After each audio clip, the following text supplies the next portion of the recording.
오늘 아내와 함께 두 양로원을 갔다 왔습니다.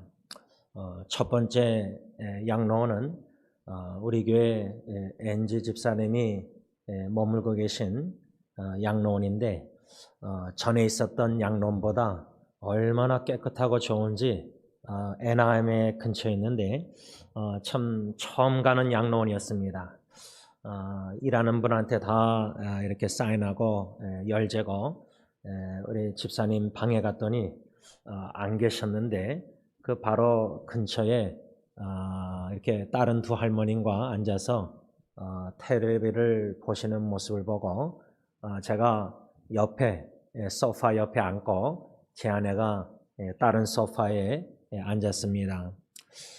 근데 엔지 집사님이 말씀을 먼저 하시는데 저에게 이 양반 치매가 있으시니까 우리 집사님의 나름대로의 옛 기억 속에서 말씀을 막 하시는 겁니다. 그래서 제가 그걸 그분 입장에서 이해하려고 듣는데 제가 이해한 바로는 이 양반 하면서 남편분을 좀 생각하시는 것 같았습니다. 그걸 또 어떻게 제가 또 확증할 수 있냐면 눈물을 흘리셨습니다.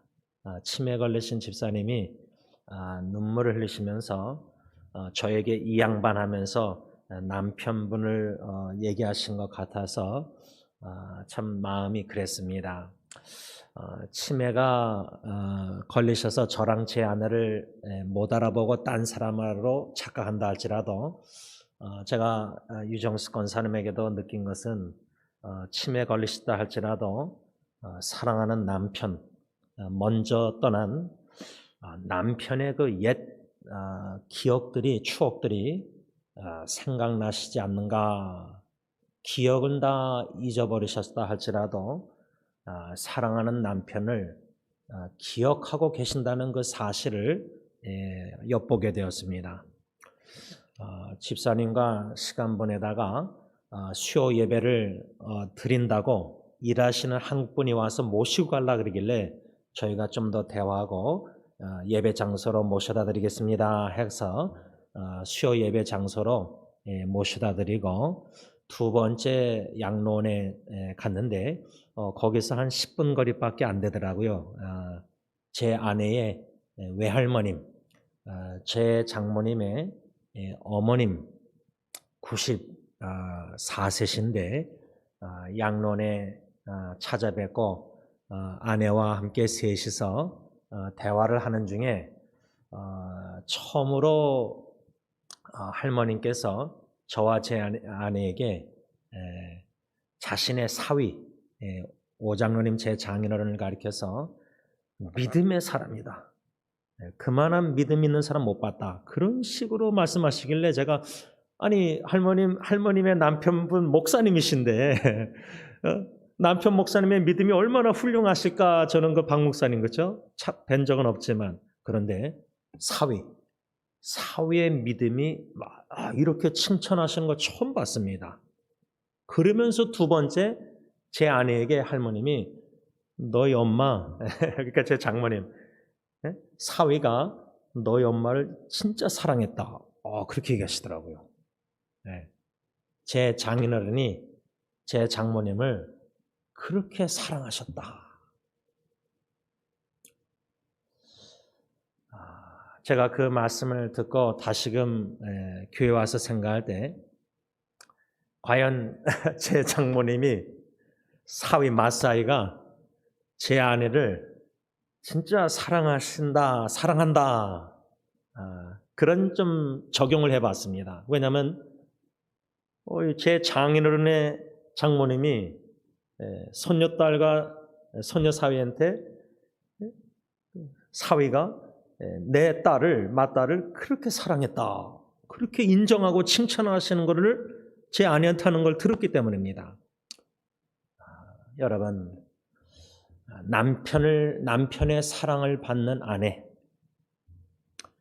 30년, 40년, 결혼 50주년, 60년 평생 사는 동안 남편을 통해서 사랑을 받는 아내, 이 얼마나 축복이고 얼마나 은혜고 행복하고, 남편이 먼저 떠나서도 그리움의 사랑에 그리움이 있다는 것 자체가, 그 그리움 속에서 눈물 보고 싶은 마음, 그림도 간절하겠지만 행복감을 느끼지 않을까. 한마디로 남편에게 그리스도의 사랑, 주님의 사랑으로 남편을 통해서 그 사랑을 받는 아내는 참 복받은 여인이고 참으로 행복한 여인이다 생각합니다.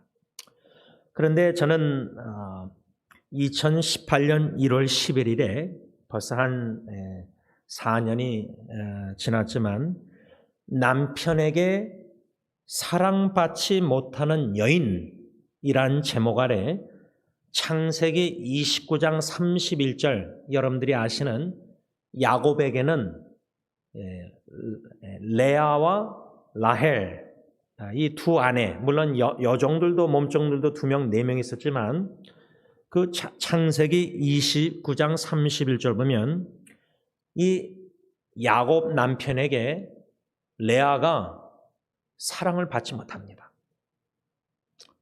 남편 야곱은 레아보다 레아의 여동생 라헬, 레이첼, 라헬을 더 사랑하고 있었습니다. 왜 야곱은 레아보다, 언니보다 여동생 라헬을 더 사랑했느냐? 그 이유가 창세기 29장 17절 18절에 나와 있는데, 야곱이 시력이 약한 레아보다 곱고 아리따운 레아의 여동생인 라헬을 더 사랑했다. 아무래도 시력이 약한 레아보다 곱고 아리따운, 지금 말하면 예쁘고 잘생기고 미녀고 미인이고 매력있고 그런 라헬을 야곱은 더 사랑했기 때문에 레아는 불쌍하게도 남편에게 사랑을 받지 못했다. 그런데 제가 이 말씀을 묵상하게 된 계기가 2018년 그 전까지 인터넷 사역을 통해서 남편에게 사랑을 받지 못하는 자매들을 상담을 했기 때문입니다. 여러분, 사랑을 남편에게 받지 못한다. 참 마음이 아픈 현실이 아닐 수 없습니다.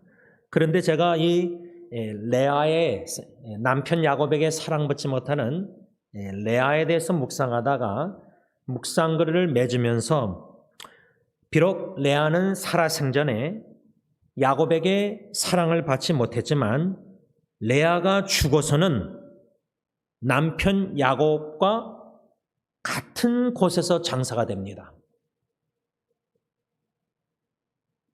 살아생전에는 사랑을 받지 못했지만 죽어서 지금 말하면 묘지 무덤이 같은 곳에 묻혔다는 겁니다. 그런데 살아생전에 남편 야곱에게 사랑을 받았던 라헬, 아리따고 고운 라헬은 가나안으로 여행하는 도중에 여브라 부근에서 베냐민을 낳고 난산 끝에 죽어서 그곳에 장사됩니다. 결국 살아생전에 라헬은 남편에게 같이 동침하고 사랑을 많이 받았지만 죽어서는 다른 묘지. 그러나 레아는 살아생전엔 같이 시간도 많이 못 보냈겠죠. 아무래도 남편이 내 동생 라헬을 더 사랑했으니까. 그러나 같은 곳에 장사되었다. 이 사실과 더불어 더 중요한 것은 남편에게 사랑받지 못했던 레아를 하나님이 보시고 그녀의 태를 여시사 그녀에게 6 아들을 선물로 주시고 딸 디나도 선물로 주셨지만, 특히 그 6 아들이 이스라엘 12지파 중에 6지파가 그 아들을 통해서 나오고, 특히 레아의 혈통, 그 아들 6 아들 중에 유다가 유다지파, 그 유다지파를 통해서 하나님은 메시아, 즉 그리스도를 탄생하게 하셨다는 겁니다. 이 말씀이 주시는 교훈이 있다고 생각합니다. 지금 현실에 우리 아내들 남편에게 그리스도가 교회를 사랑하셔서 자신을 주신 같이 남편에게 남편을 통해서 주님의 사랑을 느낄 수 없고 레아처럼 남편에게 사랑을 받지 못하는 참 세상적으로는 인간적으로는 불쌍한 연이라 할지라도 하나님이 레아를 사랑받지 못하는 남편에게 레아를 사랑하시고 레아에게 자녀의 선물을 축복해 주실 뿐만 아니라 그 자녀 중에 하나 유다를 통해서 지파를 통해서 메시아 그리스도 구원자를 이 세상에 보내셨다는 겁니다.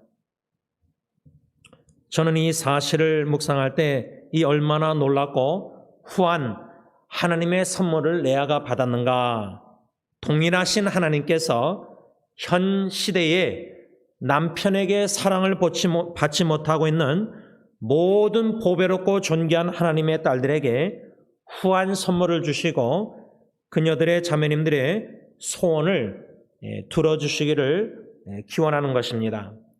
오늘 본문 에베소서 5장 25절 보면 사도 바울은 에베소 교회에게 편지를 쓰면서 남편들아 아내 사랑하기를 그리스도께서 교회를 사랑하시고 그 교회를 위하여 자신을 주신 같이 하라.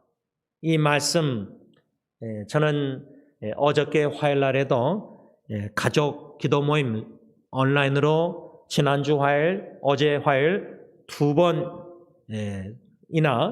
이 말씀을 전했었습니다. 오늘 저는 6가지로 우리 남편들이 과연 아내들을 어떻게 사랑해야 하는가?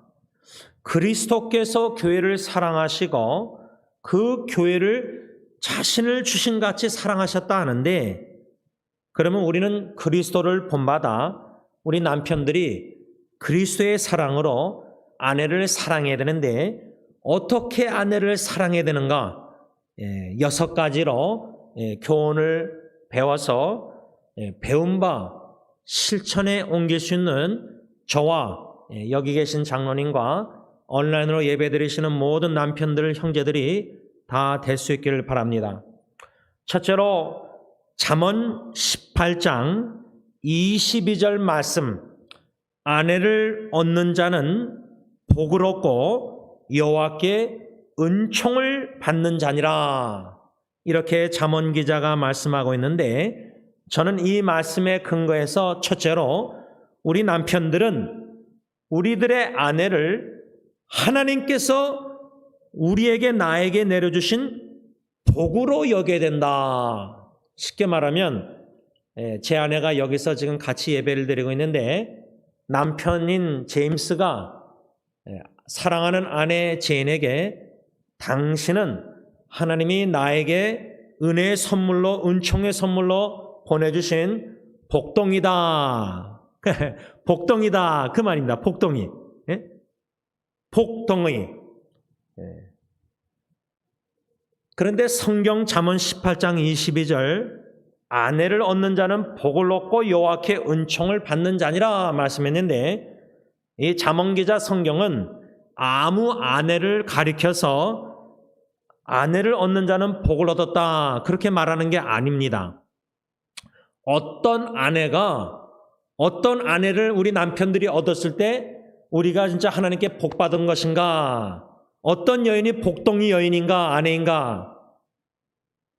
잠언 12장 4절 보면 어진 여인, an excellent wife. 또 19장 14절 보면 슬기로운 아내, prudent wife. 그 다음에 우리가 잘 아는 잠언 31장 10절부터 나오는 현숙한 여인, a wife of noble character. 이런 어진 여인, 슬기로운 아내, 현숙한 여인을 얻은 자는 복을 얻고 여호와께 은총을 받는 자다 그 말입니다. 그러니까 아무 여자 아내를 말하는 게 아니다 그 말입니다. 이렇게 어질고 슬기로우며 현숙한 아내를 얻은 자는 복을 얻고 하나님께 은총을 받은 자다. 복받은 남편이다. 그 이유는 그러한 어질고 슬기로운 현숙한 아내는 우리 남편들에게 복동이, 쉽게 말하면 매우 귀중한 사람이 되기 때문입니다. 제 아내가 저에게 very precious, 아주 귀중한 여인입니다. 저에게 없어서는 아니 되는 제 아내입니다.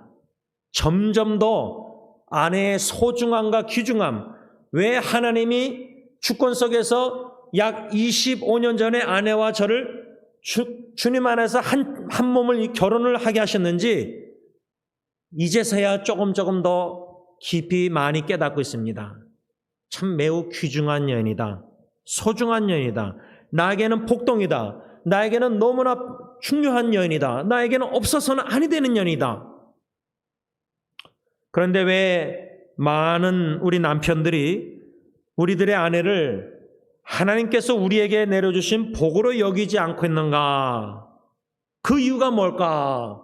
제 생각에는 그 이유가 많겠지만 그 중에 하나는 잠언 12장 4절 말씀에 근거해서 그 여인이, 내 아내가 현숙하고 슬기롭고 어진 여인이 아니라 12장 4절 잠언 보면 욕을 끼치는 여인이기 때문이다.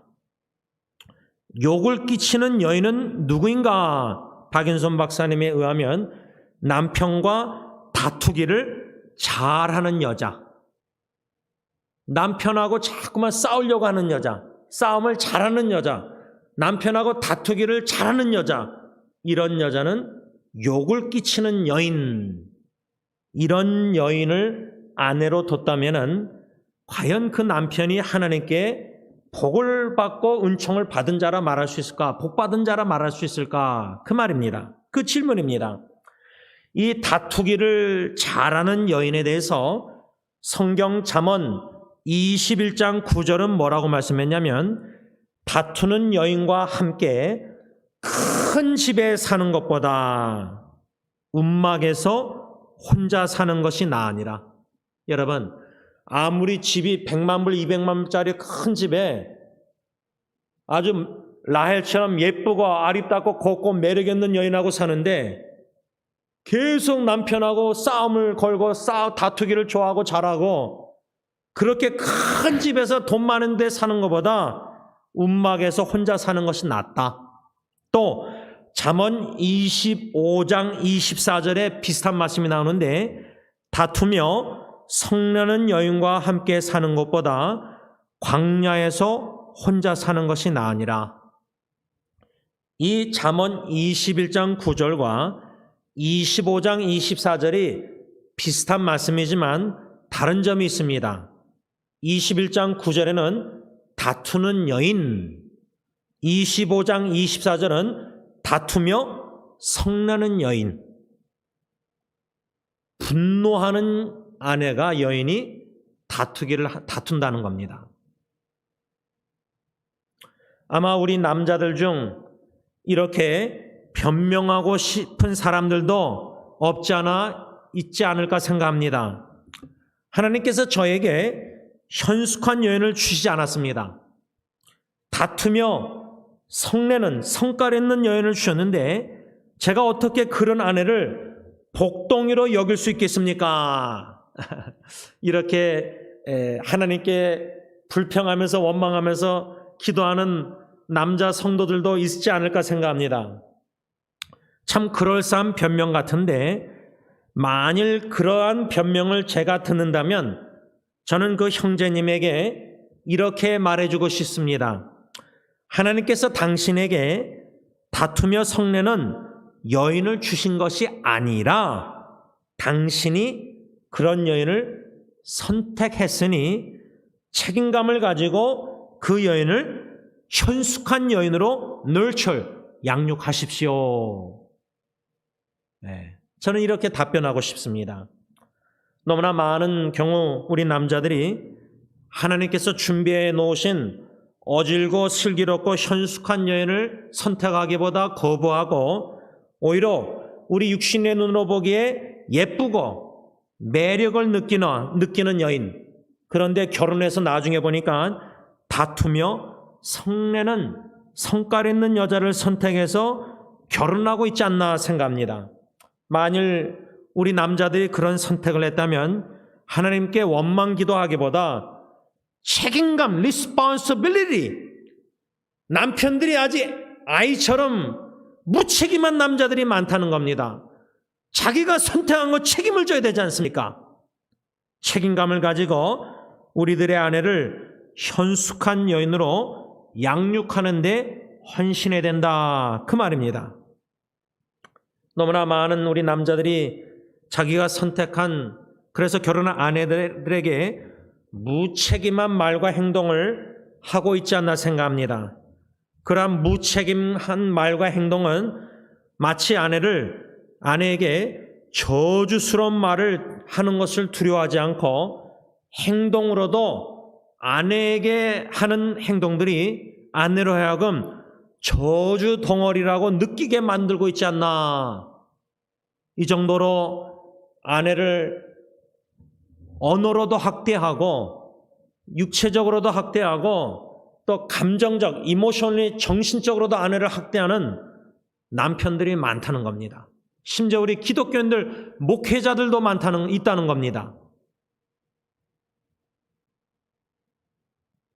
한마디로 지금 많은 아내들이, 여인들이, 자매님들이 남편에게 사랑을 받지 못하고 살아가고 있고 오히려 많은 상처와 아픔과 눈물과 참 비참한 인생을 사는 여인들이 많이 있지 않나 생각합니다.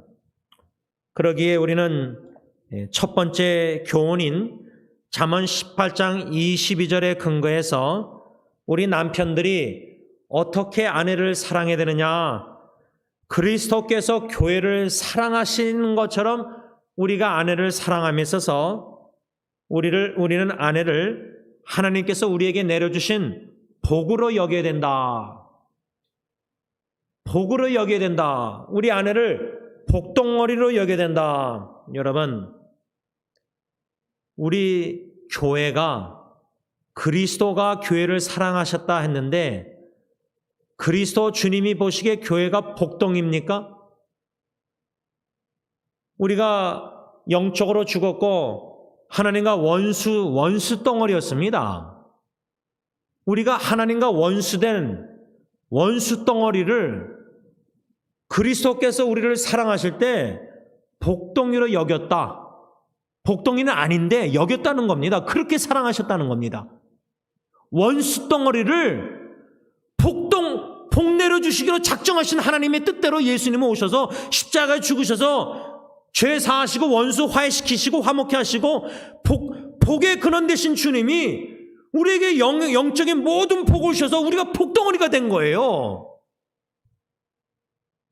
그러면 부부생활 오래 한 분들이 저 원수 덩어리, 남편이 아내를 보고 저 원수 덩어리, 뭐 아내도 남편을 원수 덩어리.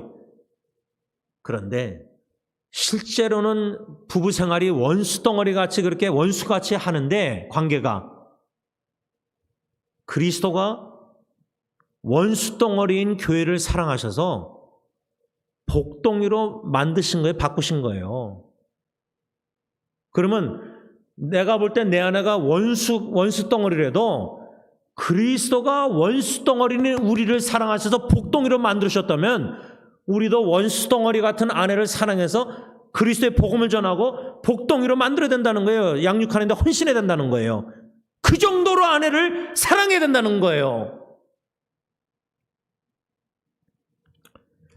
둘째로 우리 남편들은 그리스도께서 교회를 사랑하시듯이 우리 남편들도 아내를 사랑해야 되는데 어떻게 사랑해야 되느냐? 두 번째로 베드로 전서 3장 7절 상반절 말씀, 남편된 자들아 이와 같이 지식을 따라 너희 아내와 동거하고 저는 더 연약한 그릇이요 또 생명의 은혜를 유업으로 함께 받을 자로 알아 귀히 여기라.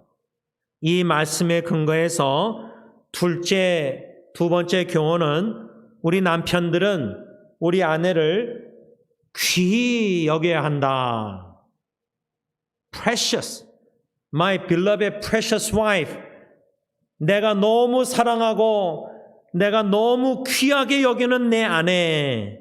없어서는 내 삶에 없어서는 아니 될 너무 필요한 너무 귀한 아내를 귀하게 여기라. 사도 베드로가 이 베드로전서 3장 7절 상반전에 남편 된 자들아 이와 같이 그 다음에 뭐라고 말씀했냐면 지식을 따라 너희 아내와 동거하라. 지식을 따라 동거하고 저는 더 연약한 그릇. 여러분 지식을 따라 우리 남편들이 여자를 너무 모릅니다. 우리 남자들이 여자가 어떻게 느끼고 우리 남자들은 느낌이 약하니까 우리는 좀 논리적이고 논리적이라서 또 해결지향적인데 이 여자들은 이모션, 참 사랑을 남편에게 느껴야 되고 제가 작년인가 아내하고 결혼기념일 식사를 갔는데 파세나나 이렇게 아내가 예약해서 갔는데 참 분위기가 좋은 데인데 저는 분위기를 잘 몰라요. 그러니까 나중에 제가 후배들을 대학 후배 기도 모임 때 얘기했더니 제임스 형수님이 좋아하는 분위기 있는 식당에 갔는데 아니 왜 그렇게 식사하고 와가지고 아내한테 왜 형수님한테 아니 한인타운 가서 20불 내면 이거보다 더 좋게 맛있게 많이 먹을 수 있는데 그러면서 후배 한 형제가 형 그거 비싼 이유가 분위기 그 식당 그거 값이래요. 근데 저는 무식하니까 아니 왜 그런데 돈을 투자하냐 좀 분위기 없어도 좀 실컷 많이 먹는 게 낫지 않냐. 그랬다가 후배들한테 혼났어요. 책망받았어요. 저는 결혼 25년 됐는데요. 진짜 분위기 없는 남자예요. 솔직한 고백이 여기 장로님 부부하고 아내 있지만 우리 장로님은 우리 인전 집사님 이렇게 분위기 식당 잘 하실지 모르겠지만 저는 진짜 분위기가 꽝이에요. 꽝. 그러다가 은혜로 하나님이 도와셔서 이번에 25주년 신혼여행이 아니라 결혼기념일 여행 가서 참 이게 다 뭐냐면 지식이 부족한데 아내의 분위기를 못 맞춰요. 이거 뭐 평생 숙제에 배워야 돼요. 그래서 실천에 옮겨야 돼요. 이 사도 베드로가 베드로전서 3장에 남편 된 자들아 이와 같이 지식을 따라. 근데 제가 아무리 결혼 전에 총각 때 제가 오죽했으면 책을요 연애를 못 해보고 아는 여자가 제 어머니하고 여동생밖에 없으니까 여자가 쓴 책을 읽었어요. 여자에 대한 책을요. 여자 저자가 여자들에게 쓴 책을 남자가 제가 읽은 거예요. 여자 저자가 여자들에게 무슨 말 하나 알고 싶어서 여성의 관점을 배우고 싶어서 읽었어요. 그런데 제 아내하고 결혼하고 나니까요. 많고 많은 여성 중에 제 아내 독특한 딱 한 여자 이건 또 따로 배워야 돼요. 이거 25년 걸려서 지금 배우고 있는데 죽을 때까지 배워야 돼요. 우리 남편들 자만심 가지면 안 돼요. 내가 연애를 많이 해보고 총각 때 여자를 잘 알아서 여자는 이렇게 다루고 이렇게 하면 다 따르고 이게 다 교만 자만심이에요. 예수님처럼 겸손히 성육신 낮아져서 인간의 몸을 입고 와서 종에 입었듯이 우리가 머슴이 돼야 된다고 생각해 남자들이 아내한테. 근데 많은 남편들이 권위주의 남편이 여인들을 머슴처럼 아내를 종처럼 부려가지고 어느 돌아가신 목사님도 죽기 전에 은퇴하신 후에 내가 내 아내를 너무 종처럼 부려먹었다. 저한테 고백하셨어요. 그렇게 훌륭한 분이. 나중에 후회하기 전에 우리 남편들이 정신 차려서 아내를 귀히 여기라 그랬습니다. 종처럼 막 부리라고 아내를 하나님이 짝져 주신 거 아니에요. 귀여게 돼요. 현대 사회과학 연구가 밝혀낸 것은 결혼해서 아내가 가장 기본적으로 필요로 하는 세 가지가 있다고 합니다. 세 가지. 우리 남편들은 이걸 배워야 됩니다. 아내가 가장 기본적으로 필요한 것, needy, 세 가지인데 그 중에 제일 첫 번째가 뭐냐? 귀 여김을 받는 것이랍니다. 남편에게 아내가 귀 여김을 받는 게 제일 첫 번째로 아내가 필요한 욕구라는 거예요. 원한다는 거예요. 그 다음 나머지 두 개는 이해받는 것, 존경받는 것. 우리 아내들이 남편에게 얼마나 understanding, 이해를 받고 싶어서 막 말을 하는데 우리 남편들은 해결지향적이니까 아내 말을 경청하지 않고 공감하고 같이 느끼고 그러지 않고 당신이 이렇게 하면 해결하면 되는데 그러면 아내 입장에서는 내 남편이 나를 이해해주고 공감해준다는 느낌이 안 들고 그냥 항상 남편은 해결지향적으로 문제 해결만 자꾸만 해주려고 그래. 내 말을 끝까지 안 들어줘. 경청도 안 해. 공감도 안 해줘. 같이 느끼지도 못해. 전혀. 이해를 못 받는다는 느낌을 받는 거예요. 그리고 나를 무시하니까 존경을 못 받고 여자가 아내가 필요한 귀 여김을 받는 것, 남편에게 이해를 받는 것, 존경받는 것. 우리 남편들이 이 세 가지를 아내가 제일 필요하는 이 세 가지를 알고 지식을 갖고 알고 여태까지 결혼 생활 사랑을 했는가? 어떻습니까? 그러니까 사도 베드로가 지식을 따라서 아내와 동거해라. 지식을 따라 배우라 그 말이에요. 죽을 때까지 우리 남편들 아내 사랑 배워야 돼요. 왜? 그리스도가 교회를 사랑한 것 우리 목사, 학자, 신학자, 박사학위 다 압니까? 몰라요. 머리로만 더 알지. 실천에 옮길 때 실제로 그리스도가 교회를 얼마나 사랑하셔서 자기 몸을 십자가의 생명을 주시까지 사랑하셨는가? 이거는 우리 남편들이 죽을 때까지 성령님의 교훈을 가르침을 배워야 돼요. 그래서 실천에 아내한테 옮겨야 돼요. 이렇게 아내들이 제일 기본적으로 필요로 것이 남편에게 귀 여김을 받는 것이라. 이것을 우리가 알았을 때 우리 남편들은 그리스도께서 교회를 사랑하셨을 때 원수 덩어리를 귀 여긴다. 이게 말이 됩니까? 원수 덩어리를 하나님과 원수된 우리 죄인들을 원수 덩어리를 매우 귀하게 여기셔서 십자가에 생명을 주시기까지 사랑하셨다. 복덩이를 사랑하셔서 십자가에 죽으신 게 아니라 원수 덩어리를 사랑하셔서 귀 여겨서 십자가에 죽여서 복덩이로 만드신 거예요. 하물며 예수님이 교회를 그렇게 사랑하셨다면 우리 남편들이 무엇이간데 아내를 귀 여기지 않고 막대합니까? 왜 머슴 부리듯이 아내를 부려먹습니까? 어떤 자매는 아내가 남편이 자꾸만 뭐 물 가져오라, 뭐 가져오라, 그냥 뭐 다리 주무르라, 뭐 이런 거 다 시켜 먹는 거예요.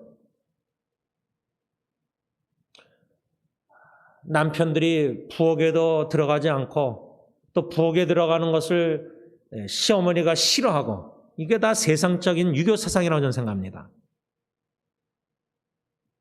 남편도 부엌에 들어가서 설거지하고 쓰레기도 치우고 빨래도 하고 Why not? 왜 안 됩니까? 왜 그렇게 하면 안 됩니까?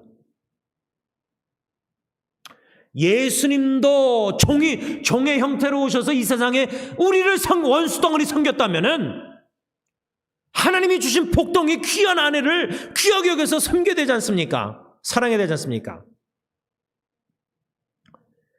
요한일서 4장 20절 우리가 주일날 이미 다 배운 말씀인데 누구든지 하나님을 사랑하노라 하고 그 형제를 미워하면 이는 거짓말하는 자니 보는 바 그 형제를 사랑치 아니하는 자가 보지 못하는 바 하나님을 사랑할 수 없느니라. 아니 보이지도 않는 영이신 하나님을 사랑한다고 고백하고 찬양하고 기도 눈물 흘리면서 보이는 내 아내를 사랑 안 해요.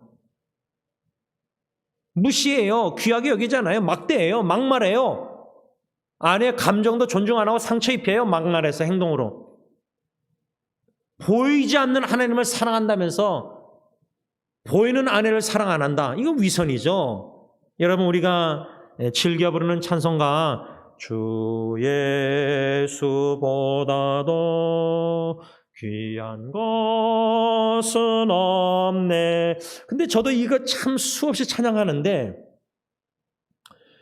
주님, 보이지 않는 주님을 귀하다고 진짜 눈물 흘리고 사랑해서 고백한다면 보이지 않는 아내를 어떻게 귀히 여기지 않으면서 요한일서 4장 20절 말씀을 적용할 때 이 찬송가와 함께 보이지 않는 하나님을 사랑한다면서 보이는 형제를 미워하면 어떡하냐? 보이지 않는 주님을 주 예수보다도 귀한 것이 없다 찬양하고 눈물로 진심으로, 근데 보이는 아내를 귀하게 여기지 않는다. 명예와 행복과 부귀보다 주님을 더 귀하게 여긴다 찬양하잖아요. 근데 내 아내보다 돈이 더 좋고 귀하게 여기고 내 아내보다 내 명예가 더 중요한 거예요. 네? 내 아내가 더 귀한데 내 이름 석자 명예가 수십 년 동안 주님 목회자라서 이런 게 뭘 중요합니까? 교회에서 공로 목사 원로다 이런 거 뭐 추대받는 게 뭐 중요합니까? 내 아내를 귀히 여기지도 않으면서. 이런 것이 다 위선이다 그 말입니다. 이 두 번째 교훈, 베드로전서 3장 7절 말씀에 근거해서 그리스도가 교회를 사랑하시듯이 우리 남편들이 아내를 어떻게 사랑해야 되느냐? 아내를 귀히 여기라. 예수님을 진정으로 귀하게 여긴다면, 보이지 않는 예수님을 귀히 여긴다면 보이는 아내를 더 귀하게 여기야 되지 않습니까? 시간이 많이 가서 6가지 중에 3번째, 한 가지만 더 교훈을 받고 기도하겠습니다. 3번째로 우리 남편들이 그리스도가 교회를 사랑하시듯이 우리 남편들이 아내를 어떻게 사랑해야 되는가? 잠언 5장 18절, 내 샘으로 복되게 하라. 네가 젊어서 취한 아내를 즐거워하라. 이 말씀에 근거해서 셋째로 우리 남편들은 우리들의 아내를 즐거워해야 한다. 즐거워해야 된다. 그러면 우리 남편들이 아내를 어떻게 즐거워해야 하는가? 잠언 5장 19절 보면 그녀는 사랑스러운 암사슴 같고 아름다운 암노루 같으니 너 남편들은 그녀의 품을 항상 촉하게 여기고 그녀의 사랑을 항상 연모하라. 이 말씀이 영어로는 뭐라고 썼냐면 우리 남편들이 아내의 사랑으로 인해서 우리 마음이 사로잡힌 바 돼야 된다. 영어로는 We husband must be captivated by our wife's love. Captivated by her love. 여러분, 이 잠언 5장 19절이 잠언 5장 18절의 말씀, 어떻게 아내를 즐거워해야 되느냐? 잠언 5장 18절. 그 방법이 그 다음 절 5장 19절에 나와 있는데, 우리 남편들은 우리 아내의 사랑으로 인해서 우리의 마음이 사로잡힌 바 된다. 그래서 우리 남편들은 아내의 품을 항상 촉하게 여기게 된다. 이것을 잠언 5장 18절에 뭐라냐면 우리 남편들, 남자들은, 형제들은 너의 샘으로 복되게 하라. 샘이라고 있습니다. 샘. 또 다른 말로 하면 15절에 보면 우물, 여인을 가리켜서, 아내를 가리켜서 우물 또는 샘, 이렇게 말했는데, 제가 어릴 때에 상계동에서 우물을 길러봤습니다. 우물이 넘치는 적이 없죠. 그러나 비가 억수로 막 오면은 작은 우물은 물이 막 넘쳐 흐릅니다. 이 5장 18절 잠언에 너 남편들 너희들의 샘으로 복되게 하라. 내가 젊어서 취한 아내를 즐거워하라. 아내의 품으로 만족하라. 너 우물 샘으로 만족하라. 그 물이 왜 흘러나가게 딴 여자에게 다른 음녀에게 마음을 품느냐, 그 말이에요. 그 잠언 5장 말씀 문맥을 보면. 여러분, 왜 많은 남자들이 심지어 목회자 장로님들조차도 안수집사들조차도 외도하고 바람을 핍니까? 목사들도 바람을 핍니다. 왜 사모님으로 자기 아내로 만족 못합니까? 왜 딴 여자 권사를 쳐다봅니까? 유명한 목회자들도 막 넘어가지 않습니까? 목회자가 부부관계가 온전하지 않고 만족을 못 누리는 거예요. 그러니까 목사 남편이 아내의 샘으로 우물로 만족해야 되는데 그 물이 흘러서 딴 여자에게 바람 품는다는, 관심을 갖는다는 거예요. 육체의 정력, 안목의 정력으로 딴 여자 교회 집사를 보고 온다는 거예요.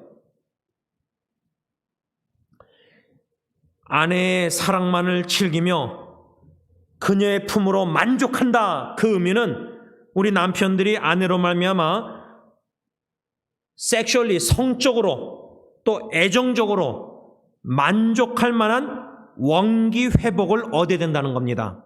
Satisfying refreshment from the wife, sexually and emotionally, 애정적으로 lovely, 이런 만족을 남편이 아내에게. 근데 바람피는 사람들 보면 아내에게 성적 욕구. 어떤 선배 목사님이 50대가 되면은 남자들이 바람을 많이 핀대요. 그래서 제가 물어봤어요.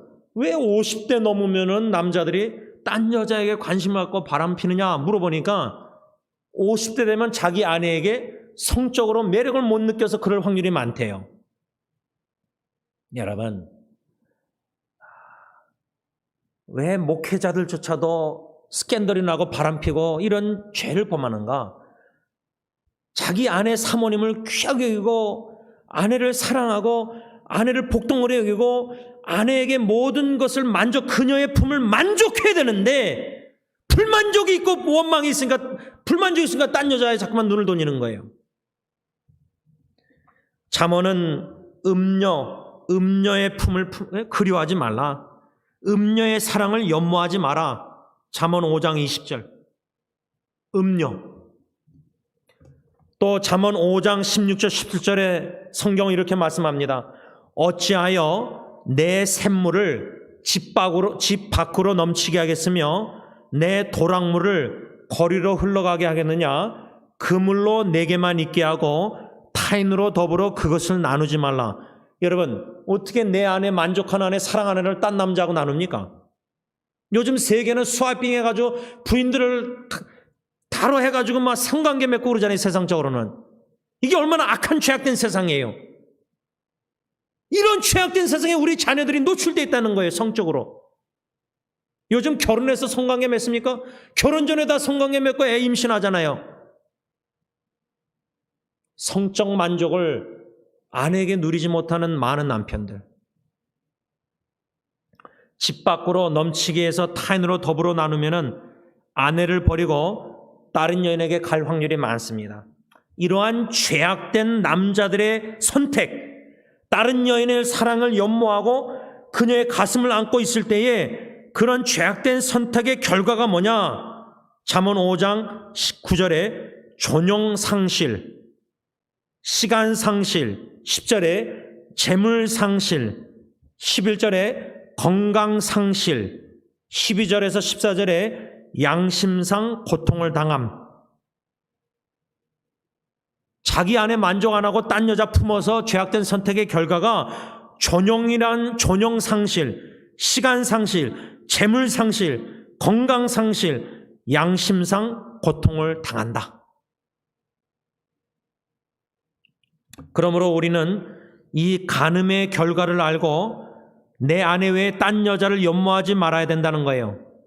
우리는 남편들은 우리 아내의 품을 항상 족하게 여김으로 아내를 즐거워해야 한다, 그 말입니다.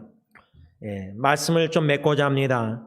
6가지 중에 3가지 교훈만 오늘 받았습니다. 어떻게 우리 남편들이 아내를 사랑해야 되는가?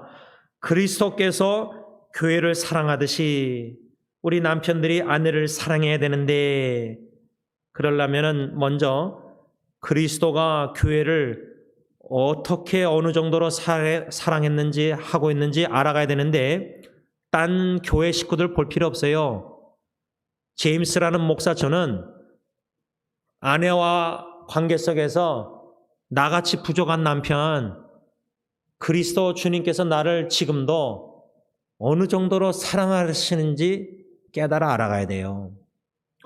제가 예수 믿기 전에 원수 덩어리, 하나님과 원수돼서 영적으로 죽었을 때 원수 덩어리를 예수님이 어떻게 사랑하셔서 구원해 주시고 영적인 모든 축복, 예배소 1장 주신 것만도 감사한데 어떻게 나 같은 사람을 기름 부어서 목사로 세우십니까? 안수로. 이거는 이해가 안 되는 현실입니다. 지금도 이해가 안 됩니다. 예수 믿었던 87년도부터 지금까지 그리스도께서 나를 어떻게 사랑하셨고, 지금 2022년 수요 예배드리는 나를 어떻게 사랑하고 계시고, 오늘 하루도 2분 양로원의 어르신들 방문하면서 그분들을 통해서 나에게 주시는 사랑을 내가 묵상하고 깨닫고 느끼고 배우고, 또 아내하고 저녁 식사하면서 아내를 통해서 사랑을 느끼고, 딜런 예리 예언이 자녀를 통해서도 내가 사랑을 느끼고, 장로님 부부와 교회 식구들 통해서 내가 사랑을 느끼고, 동역자들과 제 친구들, 제 대학교 후배들, 많은 인터넷 사역자들이 저를 사랑해주고 있는데, 그 모든 사람들 통해서 그리스도가 나를 얼마나 귀하게 여기고, 나를 얼마나 복덩이로 여기시고, 나를 얼마나 이렇게 사랑하고 귀하게 즐거워하시는지 기쁨을 이기시지 못할 정도로 이 말씀들이 성령님이 생각나서, 야, 주님이 그리스도가 나 같은 사람을 이 정도로 사랑하고 계시는데, 이걸 먼저 깨닫는 게 급선무라는 거, 이걸 배우는 게. 이런 지식이 없었고 깨달음이 없고 뭉클함이 없고 그런 사랑의 충만함이 없으니까 아내에게 물된 동산에 사랑의 물된 동산이 못 되는 거예요. 더 사랑하고 싶은데, 제가 많은 때 아내에게 울면서 또 고백하는 게, 당신을 그리스도의 사랑으로 더 사랑하고 싶은데 안 되고 어떻게 될지 모르겠다. 더 사랑하고 싶다. 그게 나의 소원이다. 내가 죽을 때 당신에게 작은 예수의 모습을 선물로 주고 죽고 싶다. 그게 나에게 아내에게 주고 싶은 간절한 나의 선물이다. 목표는 2가지로 기도 제목을 총각 때부터 주셨는데 벌써 27년 8년 기도하고 있는데, 하나님 그리스도의 사랑으로 아내를 사랑하게 하옵소서. 아내에게 2번째 기도는 예수의 닮아가는 모습을 보여줄 수 있게 하옵소서. 그래서 죽을 때, 장례식 때 아내가 저를 볼 때, 관안에 들어가 있는 저를 볼 때 참 작은 예수님을 그렇게 사랑했던 내 남편, 예수님의 사랑으로 나를 그렇게 사랑했던 내 남편. 그래서 제가 죽어서도 아내가 저를 추모할 때 그리스도의 사랑을 그리워하고 느끼고 작은 예수의 모습을 생각난다면은, 저는 저의 미션, 그리스도의 사랑으로 아내 사랑하고 예수의 모습을 보여주는 것 완수하고 주님의 품 안에 안겨 있을 때 주님이, 그래, 내가 너에게 복동이, 현영이를 너에게 선물로, 은혜 선물로 너에게 줬는데, 너가 아내를 그리스도의 사랑으로 사랑하고 복동이로 여기고 즐거워하고 귀하게 여기고 그리스도의 사랑에서 잘했다, 칭찬 받을 수 있는 저와 우리 모든 남편들, 형제들이 다 될 수 있기를 바랍니다.